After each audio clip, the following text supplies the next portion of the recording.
Hey guys, welcome to Broad Street to Britain with me, Dave Shaw, and of course, Alex Carr. Alex, how are you, buddy? Hello, everyone. Hello, Mr. Dave. I'm great. How are you? I am. I'm excited. I'm excited because, Two guys, we've done it. days. We've done it. We have got through another off season. Opening day is upon us. Alex, how are you feeling right now? Where are your feelings at? How are you feeling? You excited? You buzzing? A little bit apprehensive? Where are you right now? No, I'm feeling good. I'm really excited. I think obviously things are not as ideal as Philly fans would like them to be. They incurred some obvious issues here at the start of the season. But I think everybody is feeling pretty good, especially following last year. Everything now is kind of icing on the cake. Except you really, really, really want to continue to build that momentum. So I think everyone's feeling pretty good though, and I'm just really excited to have baseball back. Absolutely. Spring's done. Yes, spring's done. No more injuries. Touch wood. I think we're out of the woods now. We're Nothing, going. nothing happened today, so that's it. That should be it, unless somebody rips off their Well, fingernails don't zipping up their pants. as But we talk, they're at the top of the ninth. So let's just let's just oh, not say true. anything yet. As the Phils are just wrapping up their final spring training game as we speak right now. But guys, we are there. And for me, I'm like I said in the video, like yesterday, I'm excited. I'm buzzing. Spring training. I'm not too worried about the pitches just yet. Um, it's spring. It's spring, right? It's only spring. You know, we know what Nola and Walker and Wheeler and Fulton, we know what they've got. They don't need to push themselves. They've had a long season last season. It'll be fine, guys. It'll be fine. Nola versus DeGrom. I think we're going into this year better than we were this time last year as well. Granted, I think, like I said in the video, we could start slow. Yeah, we have got a few setbacks. We got a few injuries. But last year, our season didn't start till June. You know, if we were a long way behind 500. You know, we That's can't a start great any point. worse than last year. So, it could be a slow start. But like we said in the last pod, the Braves have got problems. The Mets have got problems. We're all in a similar sort of boat here. So just keeping ourselves in touch, keeping ourselves nicely in the wild card races, paramount, I think, until Bryce gets back, Rangers back fully fit and firing. And hopefully the first base issues will be solved, whether it's coming from out the organization or not. But I think we have enough within this team to get back to the postseason. And that's the bottom line.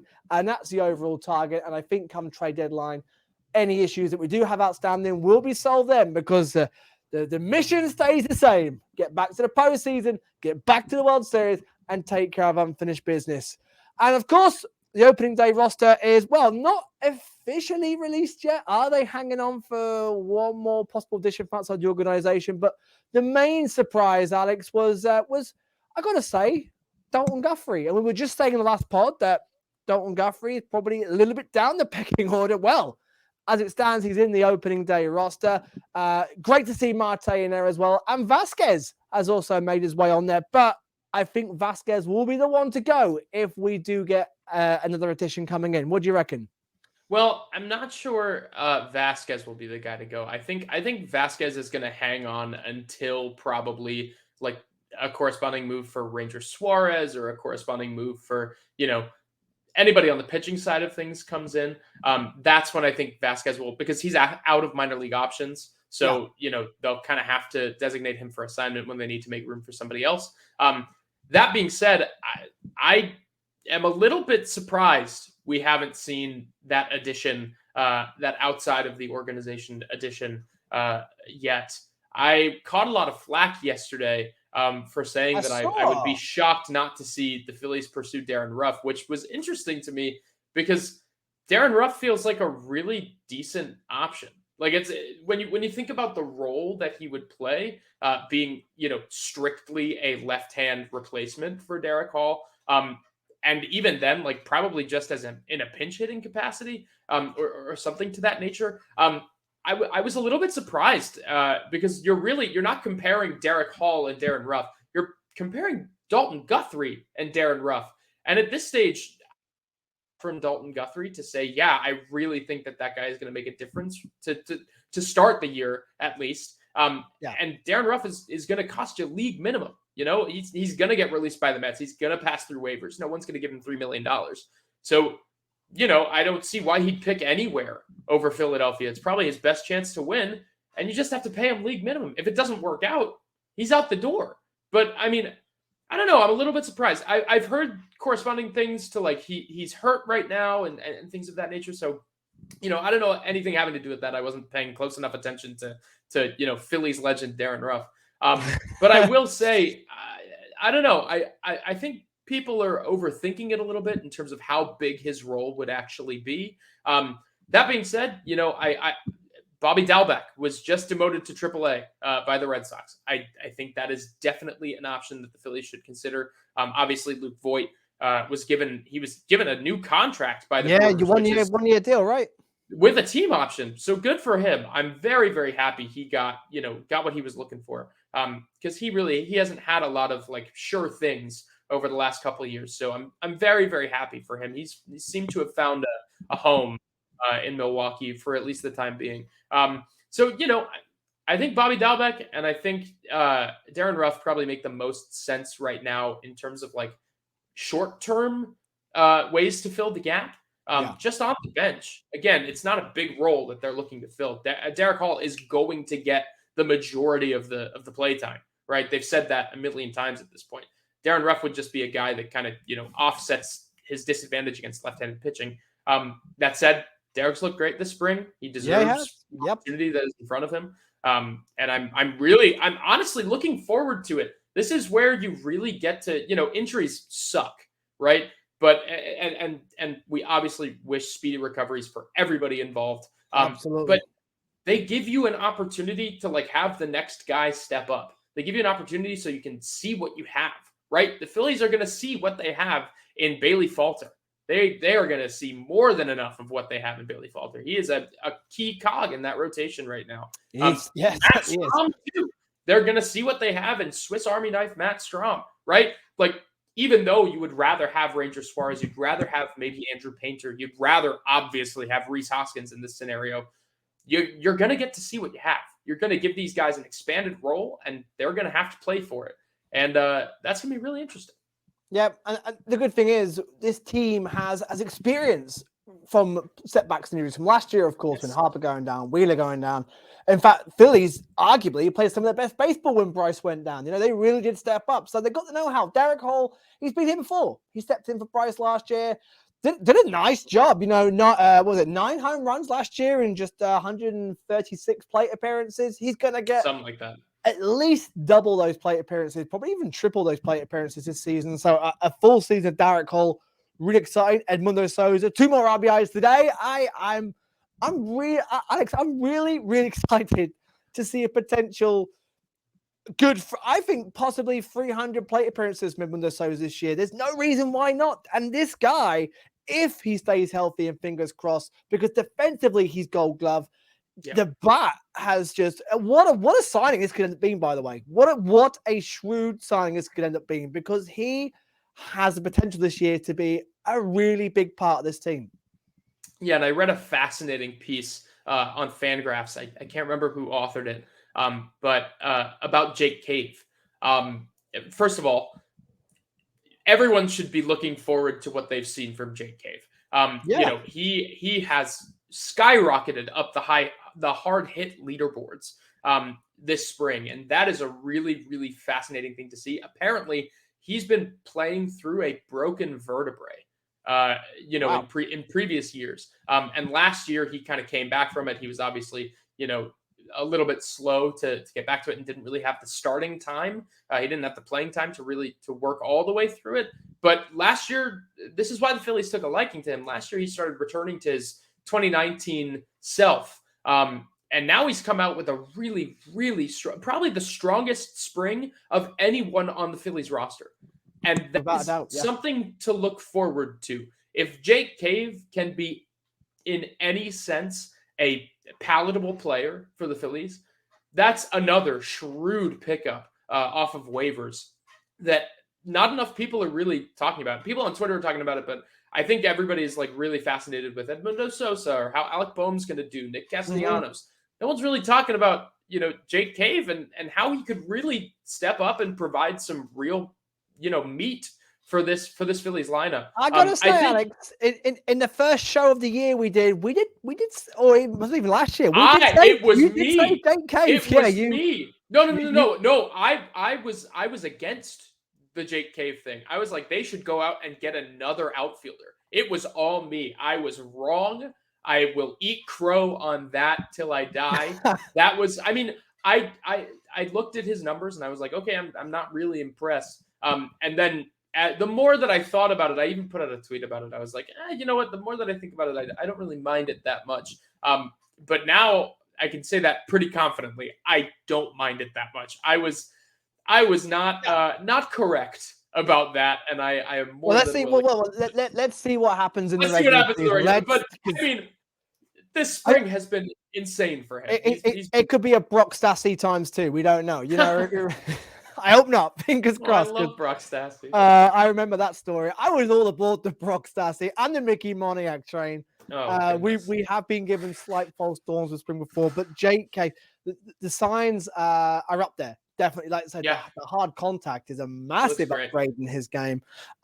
His confidence seems through the roof. Every time he comes to the plate that I've watched him, he looks like he knows he's going to get a hit. And he's a decent defender too. That's also something we're not talking about. Like he's not going to get up there and play plus from any of the positions, right? But he can stand in center field and he fields the corners pretty well, which you kind of want, especially when your corner outfielders to start the year are Nick Castellanos and Kyle Schwarber. Late in games, you're going to want to defensively replace those guys probably more often than not. So I personally, I am really, really liking what we're seeing on the fringes of this roster. Even when it comes to Dalton Guthrie. Dalton Guthrie showed out at the end of last year too. So there's, and obviously I've been following him in the minors for the last 2 years when he's taken this huge leap. So I'm really looking forward to seeing these guys that, have to step up. I'm looking forward to watching them do so, or maybe lack thereof. Yeah, and there's guys in AAA who are going to be borderline ready as well. Scott Kingery has put himself right back on the radar. It's a good story as it is. The forgotten man, the man lost in the minors for the last few years, is now got himself at a great spring as well. I really hope for Scotty that he keeps it hot in AAA. Force the issue. Yes, they're going to have to make a spot for him. That's the tricky situation. But if Vasquez does get optioned out, that's going to free a space, I think, potentially. Only from the pitching side of things. Struggles. I don't know. There's 40-man space, all over the place, right? Rhys Hoskins going on the 60-day injured list is going to create a 40-man roster spot, which, by the way, has still not happened yet, and really makes you think that they might be shopping outside of the organization. Which is what I was going to get to. The fact that hasn't happened surely to me indicates, and the fact the roster hasn't actually officially been announced yet, it seems to me to think the Phils are trying to pull a deal quickly somewhere to draft someone in from outside the organization. I wouldn't be surprised. I think that, nothing is final until it's final. And I think that there's a lot of maneuvering that can be done. And maybe, who knows, maybe something as late as today's game made them see something and they were like, oh, well, maybe we need to carry that guy on our roster now. Who's to say? But I do think we are probably looking at the bones of the final roster with maybe one change to come. Yeah. And Marte getting his shot, delighted. Great story in Marte. Topper talking about our man McKinley Moore. He likes him. And I think McKinley Moore could be one of the next men up in the bullpen as well. Hopefully, McKinley Moore, who went unselected in the Rule 5 draft. Yeah. And honestly, I don't know how. Especially if this is how I didn't get to go out and check him out in person last year. And obviously they acquired him at the beginning of last year. I didn't get to go out and check him out in person. All I saw was data on, the spreadsheets that I have and things of that nature and those that I borrow from Matt. But I was really impressed, particularly when he started breaking out this split change that he apparently has begun to throw again. He has this like splitter changeup hybrid that is like a 91 mile an hour fadeaway for left-handed hitters, and it's really good. I am very, very, very impressed. He is probably the pitcher that impressed me most out of the bullpen this spring. He was really good. Vasquez is going to split and slider hitters to death, with his 2-pitch combo. But that curveball is pretty good. I'm surprised Plasma didn't make it. He had a great spring, did Plasma. But again, they might call on him for a spot start. I think that might be what we see. What the Braves are doing right now with Dylan Dodd and Jared Schuster. I think we might see that happen with Mike Plasmeyer, maybe in the second week of the season or so. So before we get to the over and unders and the predictions and the fun stuff, let's get to opening day itself. Alex, what are your plans for Thursday afternoon for you guys? Of course, 9:00 Thursday night for us. Phillies versus the Texas Rangers. Alex, what will you be doing, my friend? I'm starting the day. Obviously, just I don't know if there are actually. I haven't looked ahead at the schedule. I don't know if there are any games starting in the 1:05 time. Yeah, slot. There's a few. But I'm probably gonna watch those on my phone while I traipse around the city a little bit. Giants, Yankees is a big one. And then at 4:05, I have. Oh yeah, that's true. But at 4:05, I have a date with some friends, and we're gonna hole up in my friend's apartment and order some great wings and just watch baseball all day. And that is how I want to spend my day, because I unfortunately don't live very close to Citizens Bank Park anymore. So most of my viewing will come from behind enemy lines. But I am, truly. But I'm so excited. I'm just gonna hole up with some friends and watch some baseball. I've got work, which will take up the bulk of the day.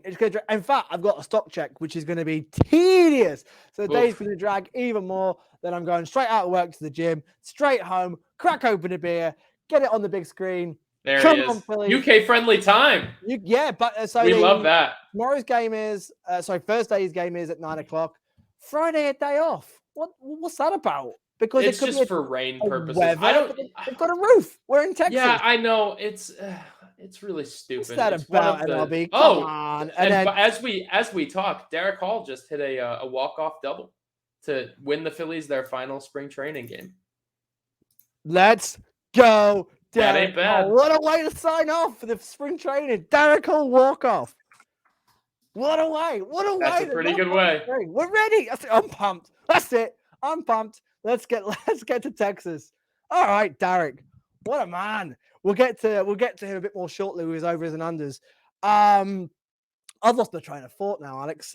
That's a great pump. I love a walk-off. I don't care what it is. I love a walk-off. Nola versus DeGrom.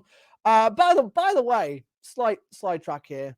There's a brilliant piece in the Athletic by Matt Gell with Bryce Harper talking about that. Yes. That AB and that whole inning. And if you're not subscribed to the Athletic, just subscribe, pay it. It's not a lot for that article alone, because it is absolutely brilliant. And that got me pumped up. What a guy Bryce Harper is. Says he can play into his 40s, wants to be here. I can see him being here for life, and then signing a coaching deal or just being part of the organization for forever. He seems like a forever man. Yeah, a lot of people say that, right? They say they want to play baseball into their 40s, et cetera, et cetera, et cetera. The Phillies only have Bryce Harper signed through age 38. If he wants to play into his 40s, there is every reason that and he really loves playing here. We'll just as long as he's not, dreadfully bad or anything like that. There's every reason that if he really loves it here, he'll stick around.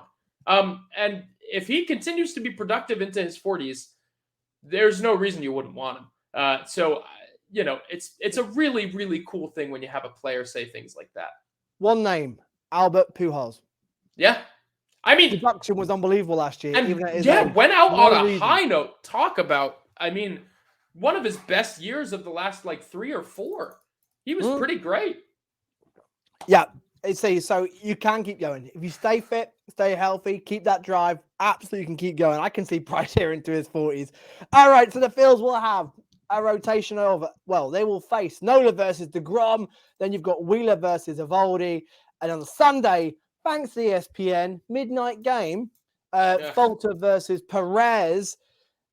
It's a tough Texas Rangers. This is a Texas Rangers team who have playoff ambitions of themselves. You know, they're going to fancy a run at the Mariners, maybe not the Houston Astros, but this is a Rangers team who are now about ready to contend. Their offense may still be lacking a little bit, but their pitching they got some stuff. And Jacob deGrom to kick off the season with, we couldn't start the season any better than getting one over Jacob deGrom, Alex. But it's a tough series to open up. Yeah, this Texas Rangers team is the definition of a boom or bust team, right? They have so much upside in terms of like Corey Seager with the shift band, the most shifted on player in all of baseball. Yep. Corey Seager with a shift band could be an MVP caliber player. Marcus Semien, will his bat come storming back? This rotation is crazy, but it also hinges a ton on health. Jacob deGrom, Andrew Heaney, who can barely, last 4 starts at a time. Nate Eovaldi, who has a big, extensive injury history.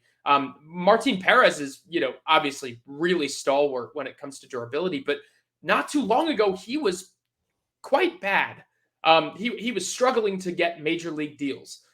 So, obviously something has changed there, but this rotation really relies on health and really relies on, being able to trust their upside, right? And even then, they also do have depth. They've got Kumar Rocker. They've got Jack Leiter, right? These are guys that have high expectations for them as the years go on.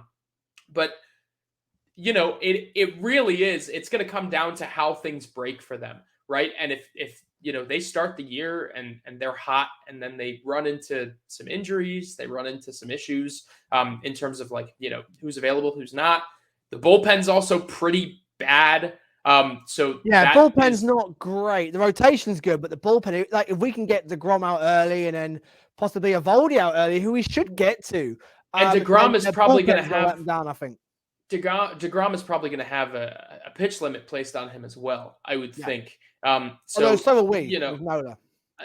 But I would say, and speaking of which, we have a little bit more, some news here. Breaking news, Alex. Give it to us. Let's go. Rhys Hoskins is going to undergo his ACL reconstruction surgery on Thursday. So I'm assuming that is what we are waiting for. Oh, there you go. The Phillies just announced it. So we are probably going to see that roster move happen either tonight or tomorrow. I would not think it's going to happen on opening day. So if something's going to happen, it's going to come in the next couple of days. So that'll be something to keep an eye on. But either way, Nola is probably not going to have the pitch count placed on him that deGrom is. I'm talking we're probably going to see deGrom at 75, 85 pitches, I would think, unless, because he got off to a short start to the spring anyway. He had some hamstring tightness. Yeah, that's true. Like that. I think he's probably not going to pitch as deep as he will, down the line. But that's going to be an interesting one. I'm really, really interested to see how the Phillies fare. The new look Phillies, I guess. Because this Texas team is no joke. They're pretty good. If things break their way, that is. Yeah, I think if we can get game 1, we'll take game 2. Game 3 could be interesting with Bailey Falter on the mound. But like any series, isn't it? You take game 1, it gives you a massive advantage going into the final 2 games of a series. The Phillies, one thing they did really well last year was grinding down opening pitches, grinding down the rotation. Something that Hoskins and Schwarber did brilliantly last season. Okay, the strikeouts were frustrating, but they were striking out after sometimes 6, 7, even 8 pitches. They would really help get the pitch count up, which is something we do really well. And I think we've got the players in the team who either get on base or grind some at-bats, especially against deGrom. We know if we can get around. Look at us against Sandy Alcantara last year. he didn't actually do much damage against us because we had him at the games more often than not Right. after 6-7 innings, which was so rare against Sandy, who can normally go 9. We grinded him down a couple of times last year. The bigger pitchers, Burns for the Brewers. Yeah. We got to him. We grinded him down. So the Phils know how to grind these experienced, good pitchers down, get their pitch counts high, get them out early, get into the bullpen. And that's when the Phils did most of their damage, by the way, is when they got to the bullpen. They knew how to get rid of the opener and the rotation and get into the pens. And the Phils will need to rely on that, especially this season. So maybe some games are slow burners, waiting to get to the bullpen. Then they strike hot. But prediction, Alex, for this series, we can't not go with a win, can we? Come on. I don't think they're going to win on opening day. I have to be honest. I hope they can get DeGrom out of the game early, but the Phillies are missing Bryce Harper. Bryce Harper sees Jacob DeGrom better than any other player in this Phillies lineup. And the unfortunate thing is I don't think Trey Turner has very good numbers against DeGrom either in his career. So that is a little, I don't want to say concerning, but it's a little disheartening because they're missing the big piece that usually comes through for them in Jacob DeGrom games. That being said, Rhys Hoskins did not see Jacob DeGrom very well at all.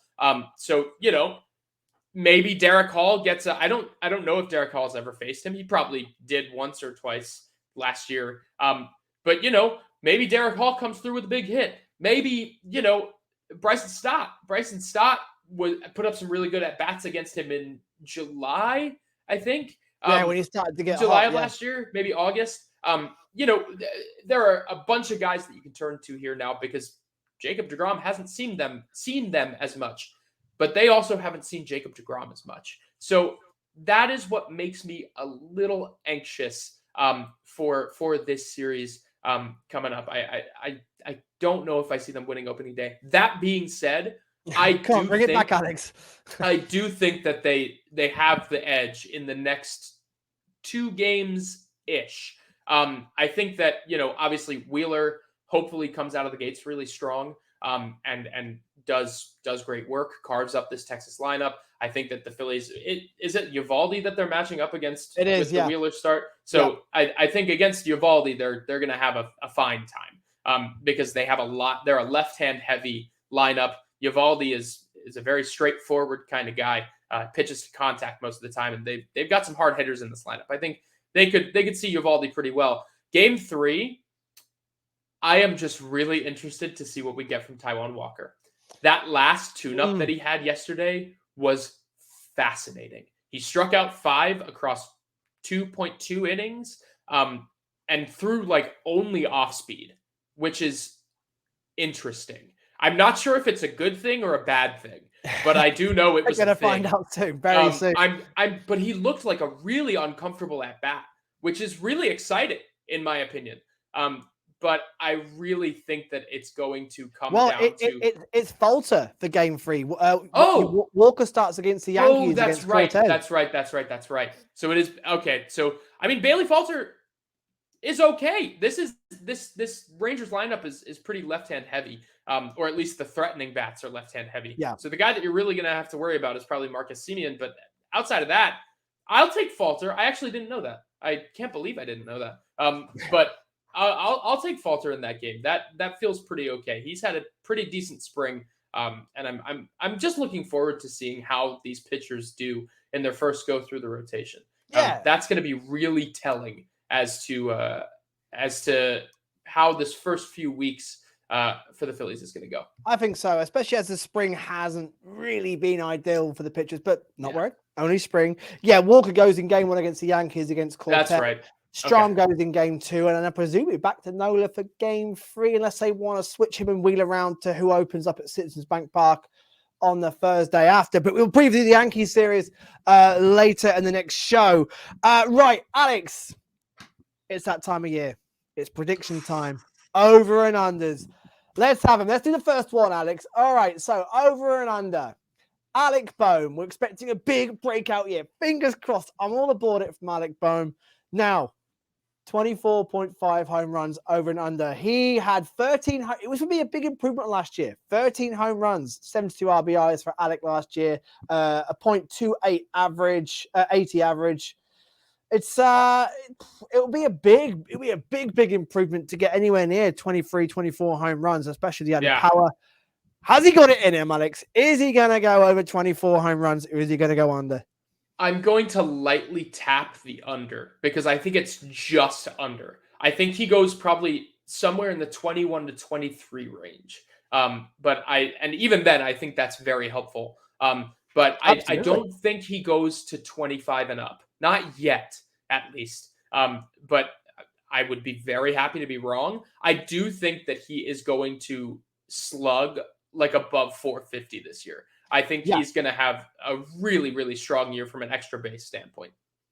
It's interesting because if Bowman can give us that 21, 22 home run power and keep the average that he had last year, that's going to be a great season for Alec Bohm. That's still going to be a big improvement on last year, which was a good year to then make that next step up, especially if he can keep improving his defense at third base. I think that's going to be a really big season for Alec. I think come September, Alec Bohm, or even before, Alec Bohm is your 3-hole hitter. That's what I think. I would love to see it. I'll be playing the Alec Bohm song on the piano over there. It'll be great. Next one. Right, Aaron Nola, the strikeout king. He got 235 strikeouts last year. ERA 3.25 in 205 innings pitched. Do you think he goes over or under on his strikeout total of last year? Now, contract year for Nola, by the way, now also hasn't signed. He's got a little bit to prove. He's got to show that he's worth that money, the extra money that he wants. The Phils, I trust Dave Dombrowski entirely, by the way. I trust the plan from the Phils. I still think it'll be a JT Realmuto situation. I think he will sign for the Phils in the next off season, but he's going to a contract year. Players in contract years do just give you that little bit extra sometimes. So do you think Aaron Nola will go beyond that 235.5 strikeouts? It's a really hard thing to say because, again, this is one of the most durable pitchers of the last decade in baseball, right? I mean, he has pitched over 200 innings in like 4 of his last 5 seasons, 4 of his last 6, maybe. Like, the guy is just a workhorse. But that does make me worry slightly that he's due for, like, just an injury that keeps him out for like a start Alex, or two. No, it's just, listen, just for like a start or two, nothing serious. But like, he's due for some fatigue. He's due for some, especially given how deep of a postseason run the Phillies made last year. Yeah. So obviously I'm going to knock on wood and I'm not wishing anything upon anybody, but I don't know if, 235 strikeouts is a lot. It is a lot. I don't know if he's going to get back there. But I do think he has a great year. This is not me saying that I think, Aaron Nola has a down year. I think Aaron Nola is going to perform the way you would expect Aaron Nola to perform in a contract year. And I think that is only going to drive his asking price a little bit higher. But for now, I'm going to conservatively say under, and again, hope to be proven wrong. I think under by like a smidgen again. Maybe like 220, 225. Which is still high. And yes. the bottom line is for any pitcher, just get the outs. Yes. Strikeouts are great, but just paint the corners, get them into some bad contact in the infield and just get the outs. That's what we want out of a pitcher, really, isn't it? Next one, Mr. Nick Castellanos. We need a breakout year from him. Now, I've gone over and under on 75.5 RBIs. Now, last year, Castellanos was 200, average 0.263, 13 home runs, 62 RBIs. So even 75 RBIs is a big improvement on last year. 75.5 RBIs, Alex. Nick Castellanos, he needs, and it's important to the Phillies that he has a big comeback year. What are you saying about Nick this year, Alex? I am smashing the over. Good. I don't think that there is going to be a situation, at least until like August, maybe September, where Nick Castellanos is batting any lower than like 5th in the lineup, maybe 6th. but like I don't foresee a situation in which that happens. Maybe the deadline brings in a bat and maybe that changes something, but he is going to be the guy that you have to rely on. Like you have to rely on him that those hits are going to come, especially the extra base hits, right? And he is one of the, I think he, over the last, it's some period of time, he leads the league in doubles. It's like the last 5 years, I think. He leads the league in doubles because he just hits for power at every field, right? So whether that's left, right, center, he is always going the other way. I think that is probably, we're going to see more of that version of Nick Castellanos this year, regardless. Yeah, it really cannot get worse than last year, right? It simply just can't. So I'm smashing the over. He's going to be put in a lot of RBI scenarios, and I think more often than not, he's probably going to come through. Yeah, I see the home runs going up, the RBIs going up. I see his average going up, and I think his walks will go up. He's walking a lot more in spring. He's laying off those horrible outside of the plate sliders. Really, he's made a big change to his approach. That is for certain. That's easily the biggest takeaway for him that you can see. The Kevin Long effect. Truly. He's very good. Yeah, I'm really positive, and I'm really high on a Castellanos bounce back year. Again, pivotal to the Phils. It'd be great to see him start well. It'd be great for him to give him a good foundation for the season. Just to start well. I'm not saying a home run, but just get yourself in base, RBIs, get some in your pocket early doors, especially against the Gromby. Again, great. But yeah, I can see him coming through clutch more. He seems more relaxed, and he said himself in the off season, he hasn't moved this year. He's had a whole year of spring training, a whole year of off season. Right.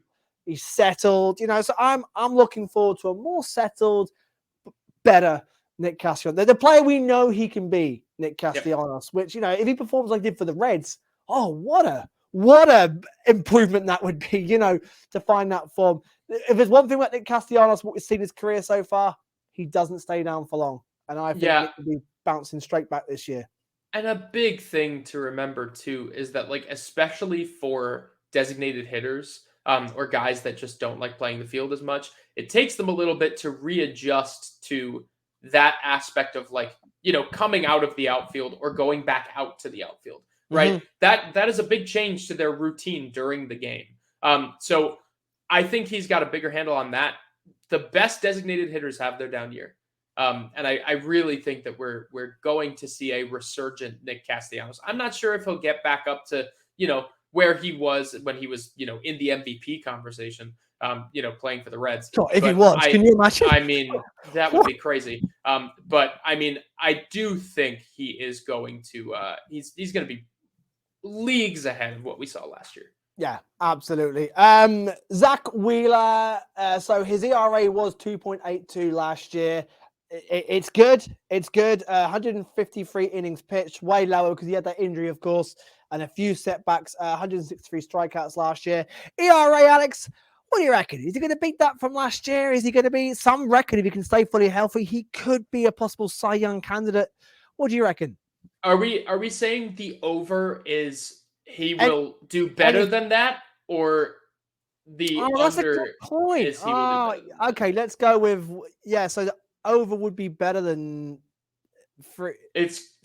Or would it? I've broken my brain. But You've broken mine. I think the under would be he does worse, and the over would be he does better. Yeah. Right? Yeah. We'll go with that for the sake of the So I'm gonna say under, but I think he's gonna come back down to earth a little bit. I think we are starting to see, Zach age a little bit. I still think he's probably going to age gracefully. The guy that he has modeled his entire career off of, and Jacob deGrom, is aging like fine wine. So I think we will still age gracefully. I just think he's coming back down to earth a little bit. I think that fatigue is really starting to catch up with him. I think that we'll probably see him in the 3.3, 3.4 range. That being said, again, would love to be wrong. Would absolutely adore to be wrong, because having a 1-2 punch of a contract year Aaron Nola and Zach Wheeler being what Zach Wheeler has been over the last 3 years. And then fully healthy Suarez. Fully healthy Ranger Suarez, adding a wild card in Taijuan Walker, and then hopefully adding Andrew Painter or maybe Mick Abel or Griff McGarry down the line, Yep. that feels like a damn good rotation to me. So I'm going to say the under for now, and that he performs a little bit worse, but I think he probably gets picked up by his rotation mates. And the good thing is for Zach is he's very much a contact hitter, but a grounder, Yes. and the infield defense is better than what we're starting last year with. That's for sure. So I think that's going to help him as well. So yeah, I still think a real solid year coming from Zach Wheeler. Big Derek Hall, the man a step up now. Oh, interesting. This is a good one. Okay. So he got 19. They got 9 home runs in 136 ABs last year, 16 RBIs. He's gonna probably see near on 400 at bats this year. I went with the over, especially if he starts strong as well. What do you reckon, Alex? I'm hitting the over. I am. I think Derek is probably going to look.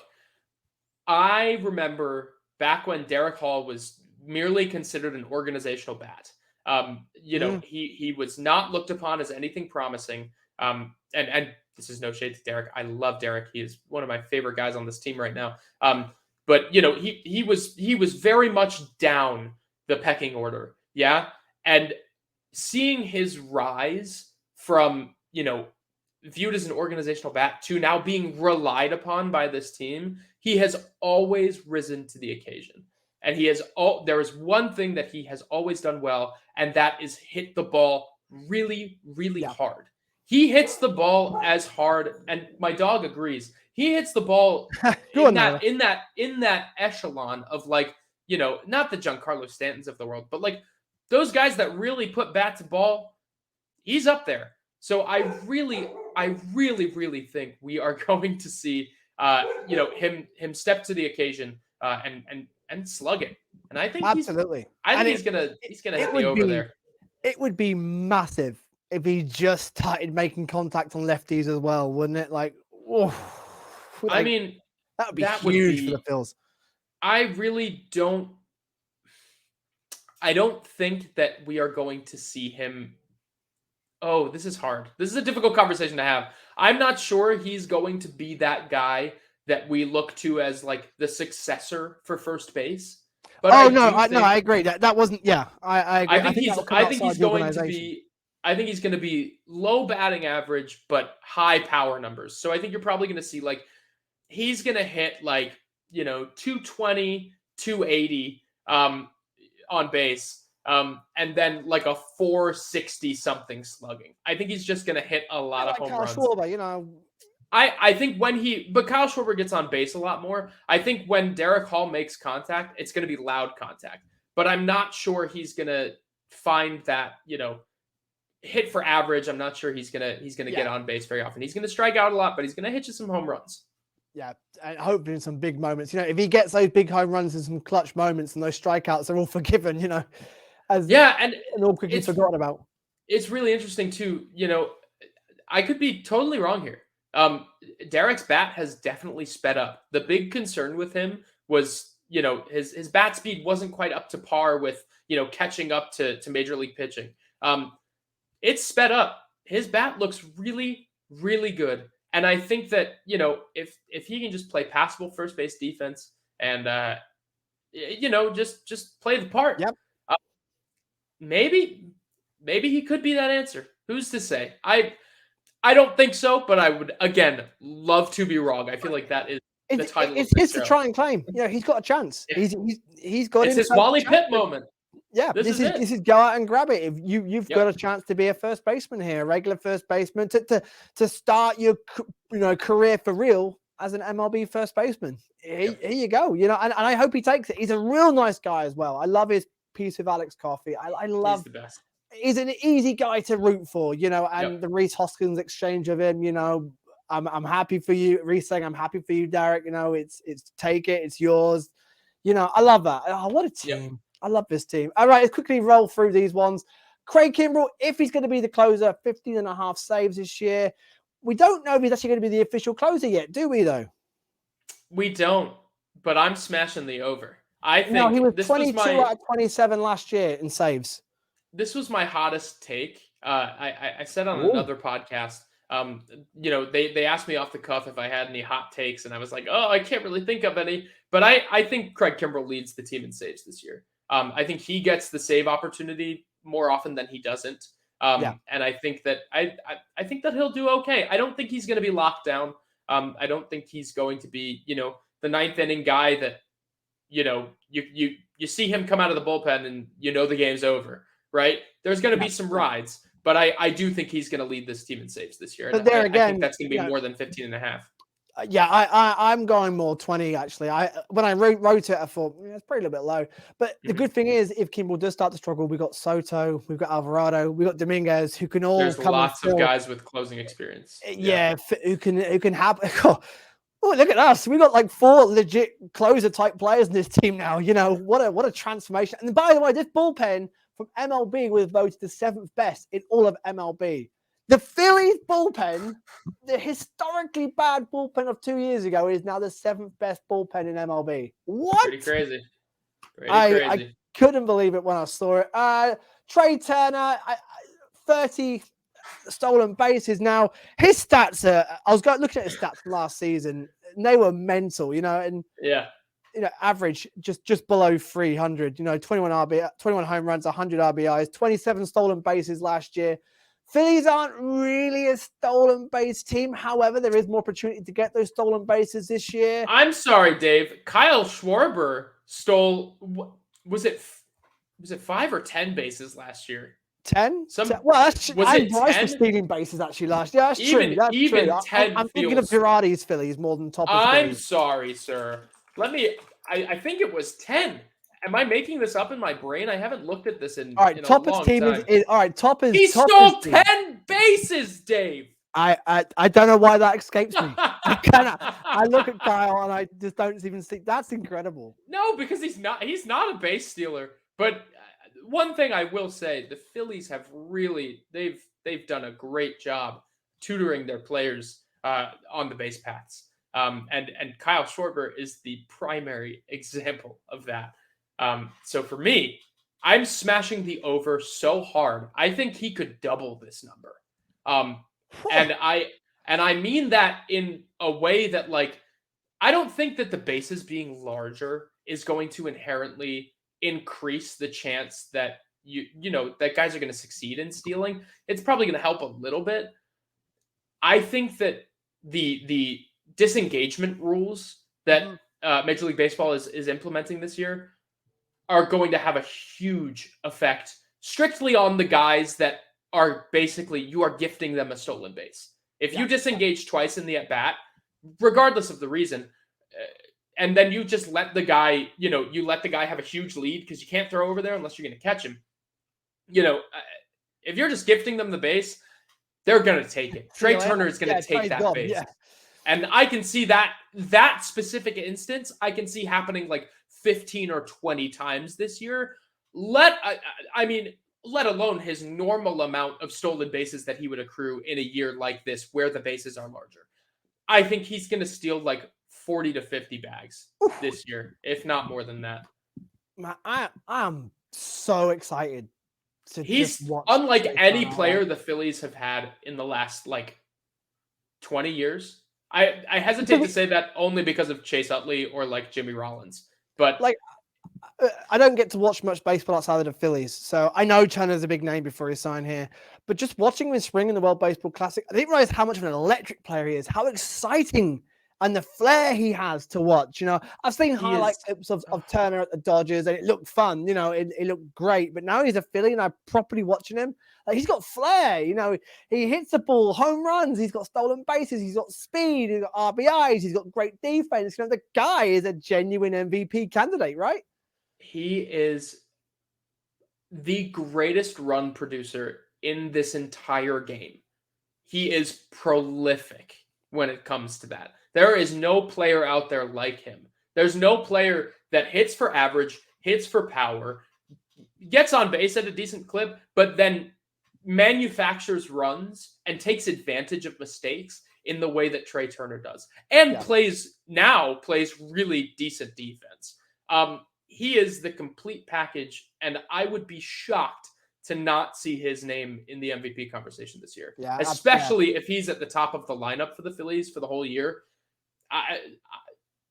It feels like, this is a perfect team for him because there's nobody like him here, and really there's so isn't. much power in this lineup.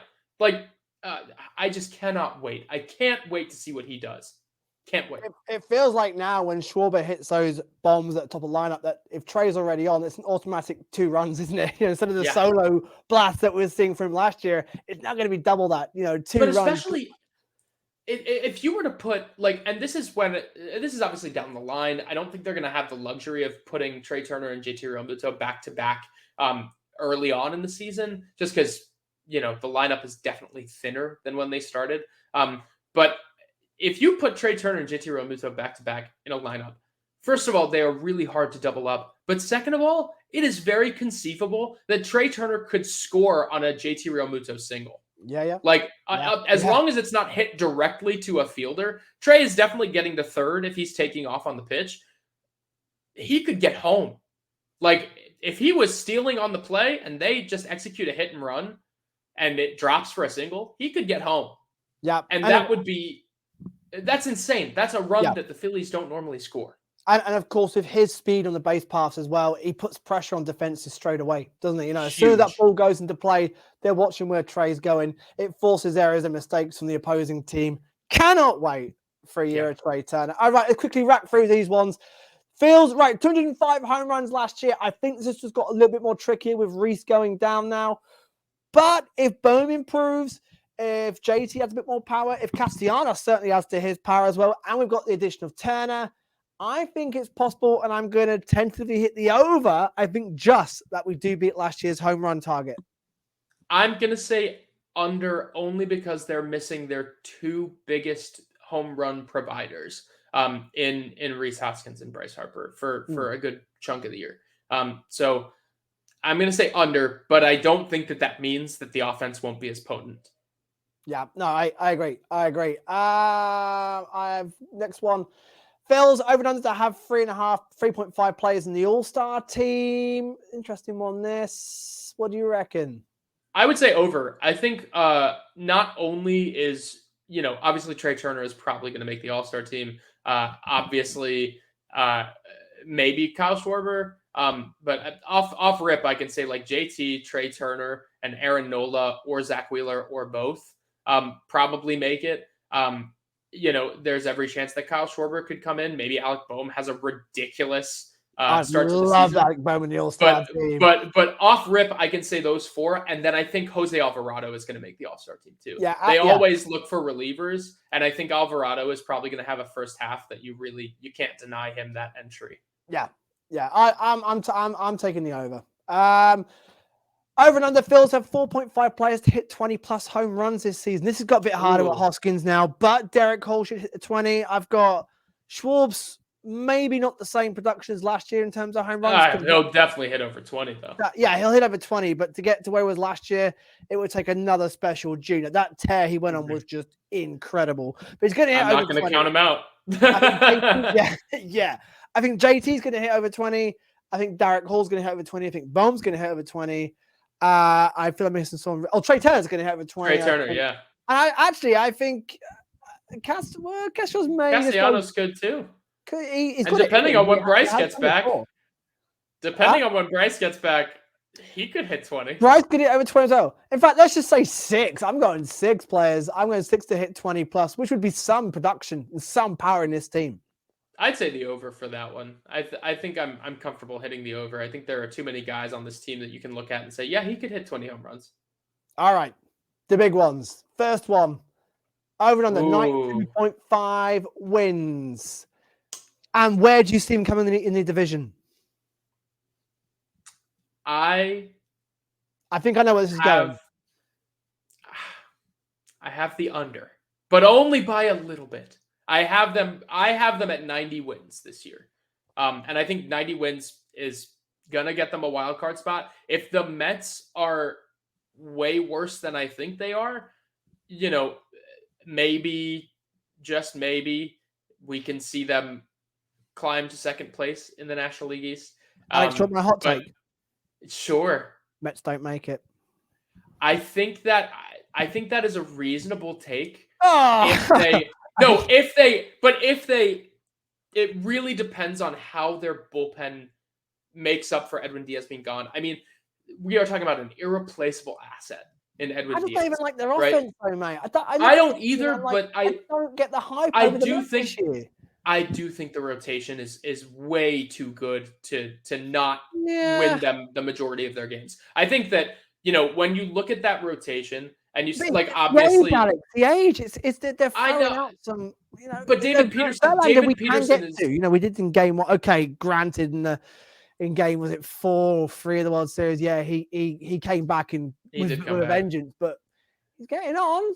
David Peterson is actually good, I think. And I think that with Scherzer, Verlander, I honestly, I don't know if past this year the rotation will be as good, but with Scherzer, Verlander, Carrasco, and Senga as your 1 through 4, and then looking at David Peterson as your 5, David Peterson is really good, I think. So I am unfortunately, I'm positive about the Mets this year. I think they're relatively good. I think they can manufacture runs in the same way that this Phillies lineup can.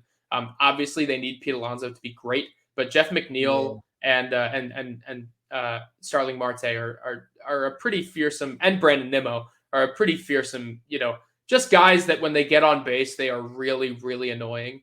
And I think that that's or they just get on base a lot. Marte is really the only annoying one on base, but I do think they're okay.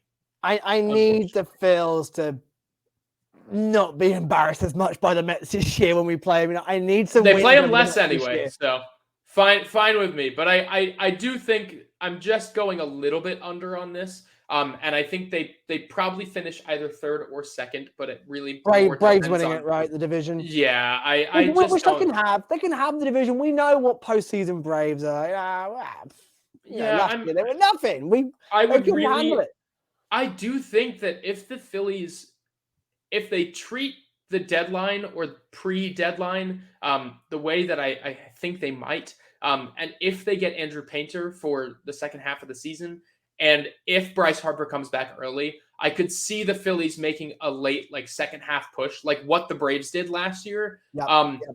But I think the Phillies just aren't going to be healthy enough to win the division this year. Yeah, I think that's what it comes down to. I think a lot would have to go our way elsewhere in terms of picking up injuries and the Mets picking up injuries for us to really contend. I still think the Braves are going to be pushing for the high 90s. But again, for me, it's just getting us there. Getting us back in the postseason. Just got to get them into the postseason. Yep. And then talking of the postseason, Alex, the big one, World Series winners. What do you reckon? I don't think they win the World Series this year. I unfortunately, again, I think it's just health is really not on their side right now. And it's a bummer, but I think that they probably make it to the NLCS. I think that this rotation showed how good it can be. This bullpen showed how good it can be. This lineup showed how fearsome it can be in the postseason, which is very. And I think that can power you past the first couple rounds. Unless they really go and replace Rhys Hoskins and have a fully healthy Bryce Harper. Oh, he could be back by then. Maybe. The fairy tale. The Schwarber fairy tale. But even then, I'm not sure he'd be fit enough to play the field. No, and he'll have a DH, which Bryce would have. That'd be difficult. So I think it's a hard thing to work out, just how they get there. But so was last year. So exactly, I think when all healthy, we have and deadline. So we didn't trade deadline. We could have a better team than last year, but I just think if we get there, they're going to be so fired up to get back there and then try and avenge of what happens against the Astros. It's hard to tell at this point, isn't it? It's really hard. It's hard to think before the postseason, let alone right before the season. Because injuries and all sorts of factors can play in. But I just feel like the Phils get a sniff again. This time, I just feel they're going to take this one. Well, okay, I think I'm being glass half full and got my Philly specs on, but I think personally, it's just too hard to see them beating the Padres in the NLCS, and I think that's where I think you're that's aboard the Padres as well. Are you? yeah. I do think that Oh. I think that the Padres are really really really good. Ah. I'm not sure how long that team will remain this way. Especially because I think once they win a World Series, maybe they feel less inclined to just throw money at every problem. But I do think that they are the team to beat in the National League this year. And I also think that, they also they got there, right? Like they got to the NLCS last year, and they have only gotten way better. So I do think that that they probably get their revenge this year if the Phillies make it that far. But yeah, I still think it's going to be a great team. I do. I think the Phillies are going to be great Yep. this year. No, I agree. Just get us back there. So Yep. social media, what you guys have been saying. McGurk says, Phillies, in my opinion, 97-65. That would be Wow. That could be division. Is a Bohm under on the 23.5, not by much. Yes, a 215. Oh, 215 home runs for the Phils this year. Trey Turner, not MVP. Yes, Phillies win the World Series. Blue Rule says 91 wins or so. 26 home runs for Alec Bohm would be huge. To the Phils beat last year's 205 home runs. Yes, Trey Turner MVP, third for the MVP, and they're going to win it. Oh, optimism is high. Nola is my dad, goes under on the Phils 92. I barely, he says. Wouldn't be surprised if over on the home run total from last year. Under again. Oh, yes, MVP for Trey Turner. And why not? Phillies going all the way again. Jim McElhatton says over on the Bohm 23.5 home runs, over on the 92.5 Phillies wins. What did he do for the home runs? More for average as there's no shift, so not sure. Trey Turner doesn't know. And yes, winning it all. There's a theme here. Wow. A lot of backing us. ASM Clement says Brighton to beat Man United. For the rest, no bloody idea. Up the Phils. I'll take Brighton beating United. Jeffrey says 92 wins on the button. Bohm 28 home runs. If Bohm gets anywhere near that, he could be. That would be crazy. 28's a lot. 28's a lot. I would love it for Alec. 218 home runs, Turner for the MVP, and the Phils winning it all. Optimism. Wow. I love it. Casey Phil says, Casey.Philly says 90 wins for the Phil, 18 for Alec Bohm. Yes, they go over the home run target. Yes, Trey Turner wins MVP. And yes, the Phils to win it all. Travis says, again, it's just all positive. Yes, we win it all. Yes, Trey Turner MVP. Yes, we go over the home run total. Yes, Alec goes over the 20, whatever it is, home runs. And yes, the Phils are winning over 92. I said there was a theme here. Tony says the same, except we don't beat the home run target. A couple more. Cal says over, yes, obviously. A lot of yeses. Brett says under, but only by a game or two. That's the wins. Over for Alec Bohm with the home runs, but depends where he winds up in the order, which is a good point. Yes, over the home run total. Will be in the mix, Trey Turner for MVP. And yes, home wildcard. And from there on in, we're bringing it home. Alex, the fans are optimistic. The Phils are going to get those extra 2 games they need. 162 more, Topper. Let's go. Alex, the season is here. I'm buzzing. I cannot wait. Guys, if you've liked what you've watched on the YouTube channel, please subscribe. And of course, if you like what you've listened to on the podcast, hit the subscribe button as well. The season starts now. For us in the UK, a lot of lost sleep is coming our way again, but we're used to it. It's all part of the roller coaster. Strap yourselves in, guys. What is coming up? Getting one over the Grom, hopefully on Thursday. But for me, Dave Shaw, it is Ring the Bell. And from Alex, ring the bell, Dave. See you after the first series, folks. Goodbye.